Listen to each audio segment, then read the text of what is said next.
Olha aí, Daniela Boaventura com um escudo do Flamengo ali atrás. Seja muito bem-vinda aqui ao Expediente, Dani. Oi, João. Boa tarde para você, boa tarde para todo mundo. Pois é, o escudo aqui atrás, a gente está aguardando agora a coletiva de imprensa. O Hever vai falar daqui a pouquinho aqui no Ninho do Urubu. O treinamento acabou agora há pouco e o Zé não faz muito mistério, né? O foco agora já passa a ser um pouco a Primeira Liga. O jogo é quarta-feira contra o Grêmio, ainda tem um treinamento amanhã, mas pelo que a gente pôde perceber em campo, era um treino tático e o Zé não vai poupar ninguém, não. Quem foi poupado ou quem estava suspenso, como era o caso do Everton, está de volta à equipe principal. Pelo que a gente viu ali, dá para desenhar com Muralha, Pará, Hever, Rafael Vaz, Trauco na esquerda, Rômulo, William Arão e Diego no meio, e na frente Mancoejo, Everton e Guerreiro. Foi esse o time que a gente viu por aqui. E olha, uma coisa que a gente tem reparado muito é o número de estrangeiros, né? Tá chamando a atenção, são 7. A gente sabe que nas competições nacionais o Zé pode escalar e inscrever até 5 jogadores estrangeiros, e no último jogo 4 participaram, né? Além dos 3 titulares, o Coelho ainda entrou ali no segundo tempo. O Flamengo tem um começo de Campeonato Carioca, agora voltando um pouquinho para falar do jogo de ontem, né? O Flamengo tem um começo de Campeonato Carioca como não tinha desde 2007. Tem 11 gols marcados, 1 gol foi contra, e os outros 10, desses 10, muitos foram feitos justamente pelos estrangeiros. O Guerreiro marcou 4, o Mancoejo marcou 2, o Trauco marcou 1. Então tá parecendo que vai ser uma temporada que começa aí, deixo essa discussão para vocês, com os estrangeiros, até quem não teve tanto espaço ou não teve tanto brilho assim como foi o Guerreiro ano passado, né? Nesse ano já começa com um Flamengo totalmente diferente, mostrando entrosamento até de quem chegou agora, como é o caso do Trauco, que assumiu ali a posição do Jorge e está indo muito bem, obrigado. O Guerreiro, no ano passado, só para a gente ter um parâmetro aí de comparação, a média dele era de 1 gol a cada 4 jogos, e agora é de 1 gol por jogo, né? Até um pouquinho mais aí, se a gente levar em conta como é que foram as goleadas do Flamengo até aqui. O foco agora passa a ser a Primeira Liga, vai ser no Mané Garrincha esse jogo, a equipe viaja amanhã ainda, depois de mais um treinamento. Hoje foi o tático por aqui, agora todo mundo já saiu e estavam treinando debaixo de um sol, viu, João? O Zé estendeu o treinamento até agora há pouco, assim, coisa de 10, 15 minutos atrás, e o calor no Ninho do Urubu ainda estava forte, mas não teve descanso não. Todo mundo ali foi esticando, até ele conseguir acertar tudo que ele parecia querer modificar nesse time, que vale lembrar, tá jogando bem, tá jogando Carioca, mas tem uma Libertadores pela frente, e aí a gente sabe que os adversários são de um outro nível. Então, vamos ver como é que esse Flamengo responde lá na frente. Por enquanto, o Zé aqui acertando os detalhes. Daqui a pouquinho o Hever vem falar e aí a gente volta de dentro da sala de coletiva para mostrar para vocês a entrevista do zagueiro. Legal. Ô, Daniela, alguma informação sobre Berrio? Há uma expectativa de que ele possa estrear no domingo contra o Botafogo, é isso mesmo? Bom você falar do assunto. Na verdade, o Berrio ainda não teve o nome publicado no BID até agora, mas a gente está nessa expectativa, assim, de acerto de documentação no Carioca. Para poder disputar o Carioca, ele tem que ser inscrito até o dia 9, até quinta-feira. Isso deve acontecer, parece que faltam alguns detalhes. A partir de amanhã já pode se esperar o nome dele por ali. Ele treinou hoje, treinou separado ainda, um trabalho à parte do grupo. No finalzinho entrou no time reserva no treino tático, mas a expectativa é para que, de fato, ele jogue contra o Botafogo. Parece que contra o Grêmio a situação ainda não vai estar pronta, não vai estar com toda a burocracia em dia. E a expectativa aqui de outro anúncio é o do René, né? A gente já vem falando desde a semana passada que ele está fechado com o Flamengo, ainda não apareceu no clube para fazer os exames, mas é uma questão de tempo até que seja oficialmente anunciado pelo clube, João. Obrigado, Daniela Boaventura, com o panorama do Flamengo. Daqui a pouco a entrevista do Hever a gente vai mostrar com a Daniela ao vivo aqui no Expediente Futebol. Maracanã, uma vergonha, né? Não sabemos o que vai acontecer com o Maracanã. Então, o Flamengo está se preparando para ter a sua casa aqui no Rio de Janeiro. Imagens, vídeo recente da Arena da Ilha. Daqui a um mês, o Flamengo estreia na Libertadores contra o São Lourenço. E nós temos um vídeo aí que mostra como está a obra lá no Campo da Portuguesa. Vamos ver? São fotos, né? Nós temos fotos aí, a obra, o gramado já foi colocado, as cadeiras estão sendo instaladas, últimos detalhes já sendo aprontados. O Flamengo terá aí um campo para 20 mil torcedores na Ilha do Governador. As obras seguem em ritmo acelerado. 8 de março, né, 8 João? de março. O Flamengo tem a ideia de enfrentar o São Lourenço aí. Provavelmente, cadê? Provavelmente. E se o Maracanã não estiver em condições, o que é muito difícil, mas no Campeonato Estadual, se a gente reparar, as semifinais da Taça Guanabara e final estão marcados para o Maracanã. E serão lá, Calheiros? Não sei.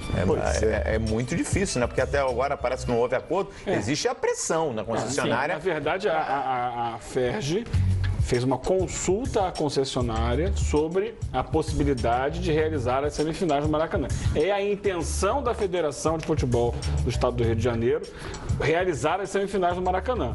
E ela tem, como a concessionária foi obrigada pela Justiça a reassumir o estádio, ok, assumiu. E aí a FERJ fez a consulta. E aí, assumiu. Posso jogar?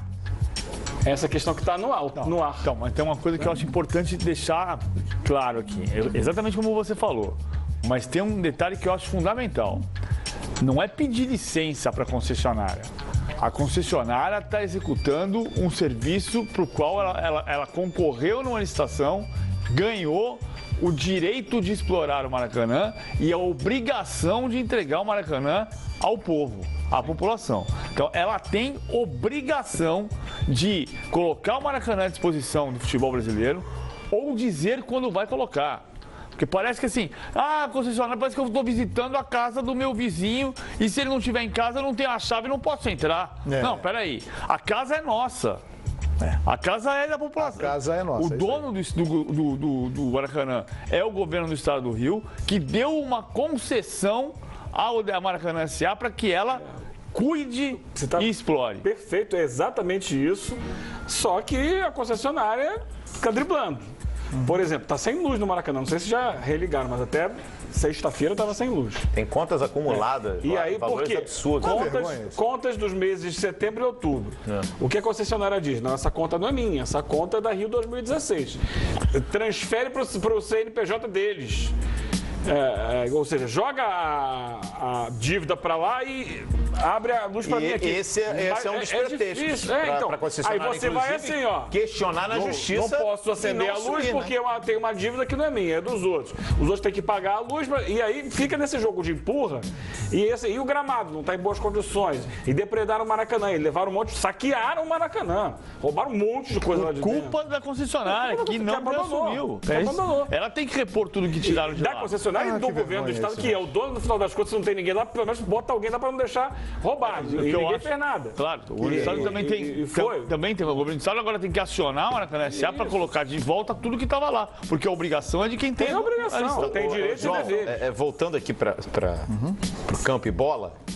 Você viu que a Daniela falou aí, em meio a tantas informações, quarta-feira o Flamengo vai jogar contra o Grêmio no Mané Garrincha. Mané Garrincha. Pela Primeira Liga. Pois é. A gente respeita. Outra vergonha. A gente respeita as convicções políticas do presidente, Eduardo Bandeira de Mello. Não, mas com certeza é porque não tem o Maracanã. Mas, Edmundo, tudo bem. Porque um jogo dessa grandeza entre Flamengo... eu não sou a favor da Primeira Liga. Eu só estou falando de Flamengo e Grêmio. Aí que tá, é uma competição Só estou falando de Flamengo e Grêmio. Eu não sou a favor da Primeira Liga. É uma competição que não emplacou, que até hoje a gente questiona para onde vai, por que é disputada. E o Flamengo teria hoje uma semana inteira de treinamento, de preparação, de recuperação dos atletas. Daqui a um mês a Libertadores está batendo na porta e já vai para um aeroporto, já vai concentrar fora do Rio de Janeiro, vai jogar em Brasília, se perder já vai sofrer pressão. Por uma competição questionável. É também por causa da briga com o Botafogo. Porque não vamos esquecer que o ano passado eu defendi uma coisa que todo mundo achava que eu estava maluco. E então eu até admito que pode me internar se for o caso. Que isso, merecer? Que era a história que tinha um estádio no Rio de Janeiro e que era São Januário. Aí você vai dizer, mas o Flamengo não vai jogar em São Januário, o São Januário não vai ser emprestado pelo Flamengo. Tá bom, então a rivalidade histórica não aconteceu. Esse é o problema. Agora tem um estádio moderno, novo, útil, também tem uma concessão, que é o estádio Newton Santos, que poderia estar à disposição da Primeira Liga para o jogo Flamengo e Grêmio. Só que o Botafogo diz que o Flamengo será sempre bem-vindo lá, desde que como visitante. Como será no domingo. 7h30 da noite, Botafogo e Flamengo. Flamengo visitante jogará lá. Ele pode ser um visitante indigesto, porque no domingo o Flamengo pode eliminar o Botafogo do Campeonato Carioca. O Botafogo pode até agradecer a eliminação se estiver classificado para a Libertadores. Mas, tipo assim, é uma birra. Você está vendo as imagens? Que tristeza isso. Dá uma tristeza. Dá uma tristeza. Agora, o Botafogo, tudo bem. Eu também, eu não concordo. Eu acho muito pequeno para o tamanho do futebol e para o tamanho do benefício que isso traria para a cidade, para o futebol carioca e principalmente para os torcedores, para a população. Mas a gente não pode condenar e criticar a postura do Botafogo. Até porque o Botafogo, no episódio Arena da Ilha, se sente, inclusive... Sabe a história do marido traído? O último a saber? É como foi o caso do Ilharão. O Botafogo, como foi o caso do Ilharão. Mas na história do estádio, o Botafogo, por contrato, tinha prioridade na renovação. Ele não foi comunicado. Ele foi comunicado, sim, que já havia um acordo e um contrato encaminhado para fechar com outro clube. E aí deu aquela confusão toda, né? Tipo assim, o Botafogo, eu acho que o Botafogo hoje... Tá no papel dele. Olha, o Flamengo vai jogar aqui, será muito bem recepcionado como visitante. Agora, a concessão do Nilton Santos é minha, aqui joga para quem eu abrir as portas. É o dono da casa. Seria isso se o Botafogo estivesse nadando em dinheiro. Agora, Botafogo, não percamos de vista que ao não alugar o estádio perde dinheiro. Aí tem razão. Perde dinheiro. Mas a briga começou exatamente por causa de dinheiro. Primeiro do Ilharão, né? Primeiro do Ilharão, mas depois com a Arena Botafogo, já tinha toda uma estrutura montada, o Botafogo queria ser ressarcido por essa estrutura e o Flamengo não quis fazer. Quis refazer toda a obra e por isso está demorando a jogar no seu novo estádio, né? Na Arena da Ilha. Então é uma briga que se estende, mas eu tô com você. É muito melhor você abrir as portas e arrecadar do que deixar o estádio Nilton Santos fechado na quarta-feira, quando, na verdade, o Botafogo vai estar no Chile. Ele arrecadaria aí eu vou entrar numa questão que, com todo respeito aos dirigentes, assim, beira o amadorismo. Porque os clubes de futebol têm que ser rivais na arquibancada dentro de campo e têm que ser unidos do lado de fora, porque é para o bem de um e do outro. Eles têm interesses comuns no desenvolvimento do futebol, podem ter até pontos de vista diferentes, mas dentro de campo, rivalidade, na arquibancada, cada um grita o nome do seu time. Mas na administração, o ideal, na teoria, é que todos estejam unidos em prol do desenvolvimento do futebol e não cada um puxa para si. Isso aí só atrasa o futebol de ambos. Só atrasa. E olha, vale lembrar que domingo, Botafogo e Flamengo será às 7h30 da noite lá no Nilton Santos e o estádio será dividido, hein? Metade para a torcida do Botafogo, metade para a torcida do Flamengo, como está no regulamento dos clássicos do Campeonato Carioca. A gente vai falar do Botafogo.